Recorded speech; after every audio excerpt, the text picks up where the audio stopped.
What's going on, y'all? It's Chuck Nunface.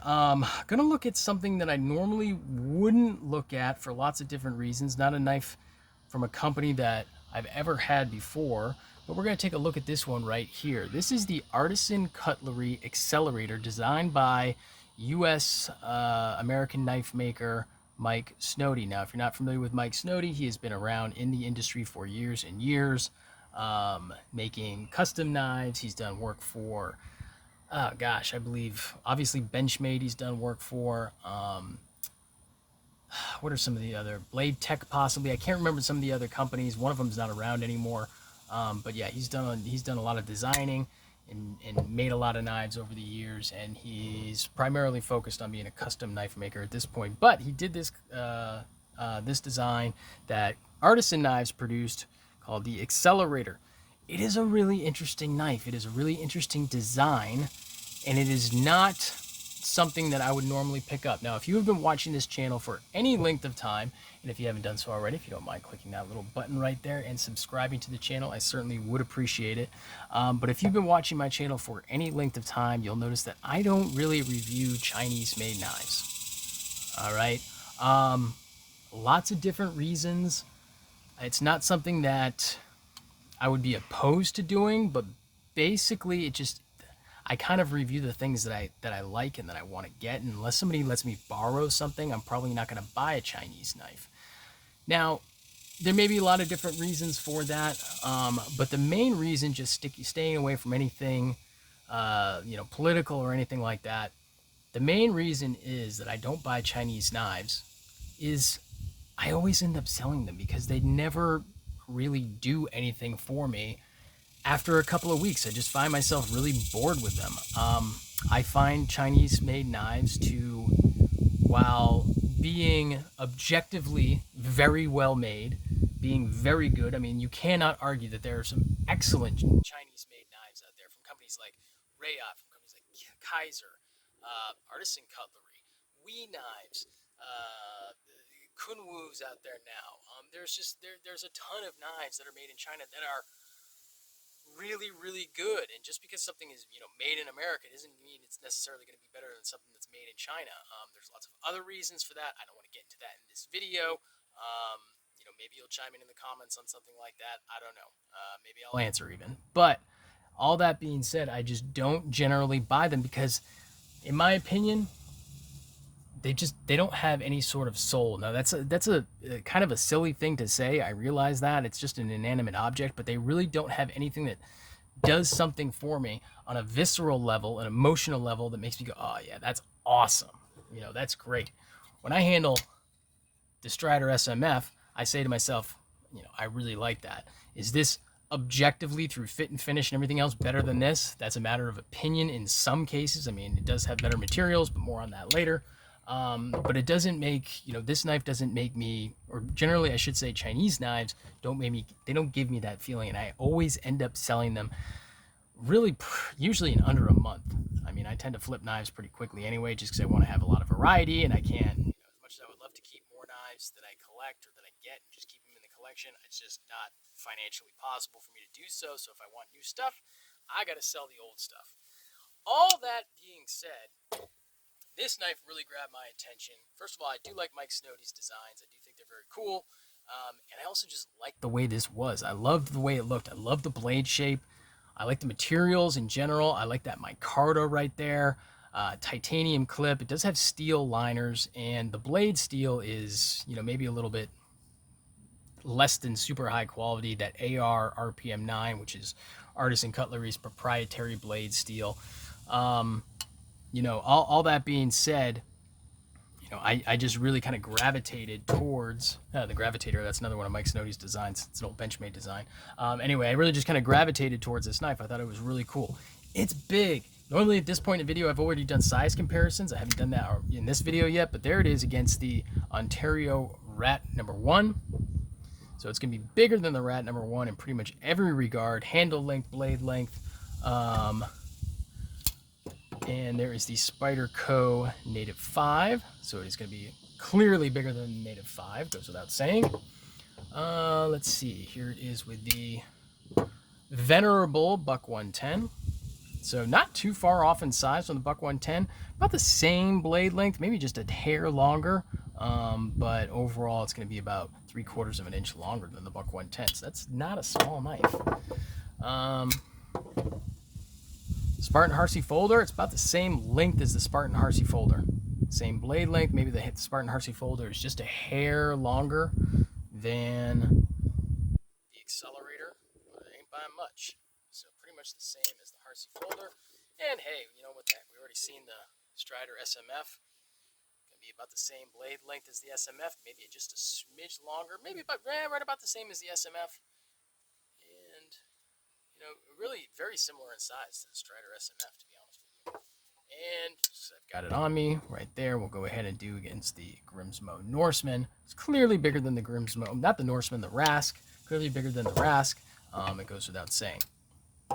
All right, all that stuff aside, it is a liner locking knife, steel liners, no milling in it or anything else. So it is going to weigh about 6.5 ounces, which is no lightweight, but you know, it's not a bruiser or a tank either. It's got that nice back spacer right there with the lanyard post that you can, you know, if you're so inclined, you can put a lanyard through there.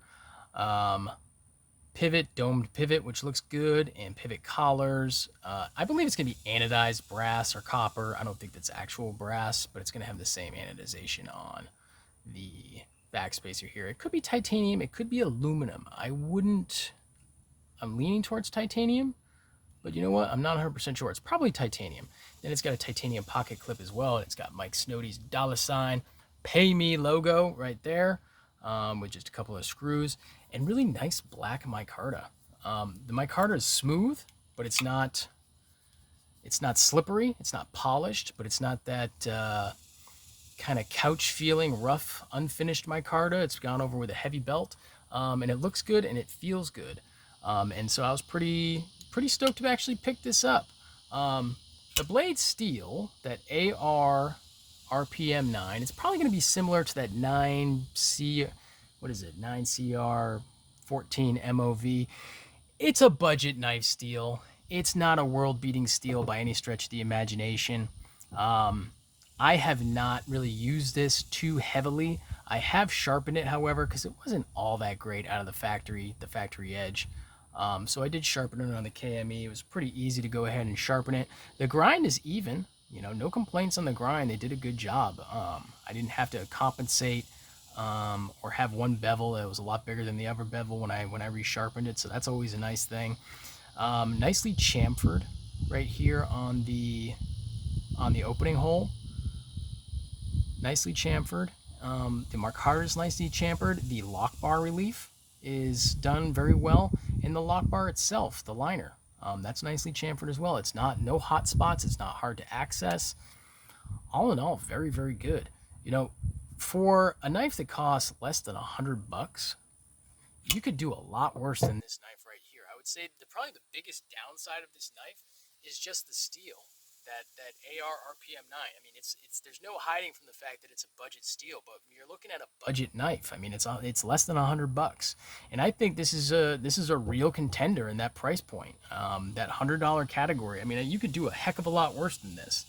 You know, I hesitated when I was getting this because I was like, well, you know, it's really kind of budget and everything else, and I don't know about this steel, but I was like, you know, it's less than $100. Why not just go ahead and give it a shot? You know, support the maker and try something different. And I'm glad I did. It's really kind of a cool knife. Now, very recently, Artisan has released on their website, I don't think it's gotten to dealers yet, but they've released a upgraded version of this where it's not going to be RPM 9 steel. They did it with S90V. It's not going to be steel liners. It's going to be titanium. And I don't think it's a titanium frame lock. I think it's titanium and then titanium liner on the inside. Could still be a steel liner. I couldn't tell you for sure, but a nice frag pattern. I'm wondering on that if that might be something that's worth getting. It's about twice the price, so it's gonna be about $200 as opposed to, you know, just under $100. So it's gonna be a little bit more expensive, twice the price, but the upgraded materials and everything else, it might be worth picking up. The only thing I hesitated on that one for not grabbing it is the fact that I know that at least on Artisan's website, they say they treat the steel S90V to 59 to 61 HRC. that's not optimal for S90V, and it's just one of those other reasons where it kind of keeps me from buying knives from these companies, because I know for a fact they are not heat treating their steel properly. Now, that's not to say it's only Chinese companies that don't heat treat their steel properly. Do you remember way back when M390 was the steel that was absolutely put in everything without fail? Pepperidge Farm remembers, and guess what? That steel, no matter who was making it, it was never treated properly. It was always 59 to 60, 58 to 60, maybe it pushed 61. 61 on M390 is kind of the bare minimum. 61 to 63 is what you should really be shooting for on M390, and nobody was doing that sort of heat treat protocol on M390 with the possible exception of maybe Spyderco and some sprint runs. And then I think I had a Sheberkov knife that was done in M390 that I believe was at least 61. It was possibly 62. But nobody runs these steels hard enough. And so, Artisan doing S90V, and they're not alone. I'm sure there's plenty of knife makers and knife companies that aren't doing S90V hard enough. But it just kind of makes me hesitant, because it's like, yeah, it's upgraded materials. Yeah, the price isn't too crazy. But, do I want to spend the extra $100 and get S90V that's not really treated the way it should be? S90V, yeah, it's not known to be a tough steel, but it can take it, and you can run it harder than 59 to 61. That 2 HRC point difference, that's a lot of leeway in that knife. But I digress. We'll see if I actually end up getting one of those or not. I think it might be something that, if you say to yourself, well, this is not, based on the materials and everything else, this isn't one that I really want to get. Maybe the S90V version, the upgraded version, would be for you. Other than that, I don't think there's a whole lot more I want to share about this one. It is running on bearings, I believe. Or is it phosphor bronze washers? Is this on washers? You know what? That's a darn good question. I will write it in the comments if this is on washers or bearings. I can't remember off the top of my head. My gut tells me bearings, but it might be washers. I'm not 100% sure. I will have to double check. Now I'm a little irritated because I don't know. But in any case, that's going to do it for me. I appreciate you checking out the video. I appreciate all the people that have subscribed to the channel. If you want to go ahead and subscribe to the channel and you haven't done so already, I would definitely appreciate that too. Let me know in the comments what you think of this one. Smash that like button. That definitely helps things a lot. Comments help even more. Let me know what you think of this knife, what you think of the upgraded version if you've checked it out. After watching this video, is it something that you would check out? I'd like to know that too. I know when we start talking about knives made in China and everything else, kind of get into some controversies. If that develops in the comments, let's just try to keep it civil. We don't have to be crazy about it. But yeah, I certainly appreciate y'all checking this video out, and I will catch you on the next one. Peace.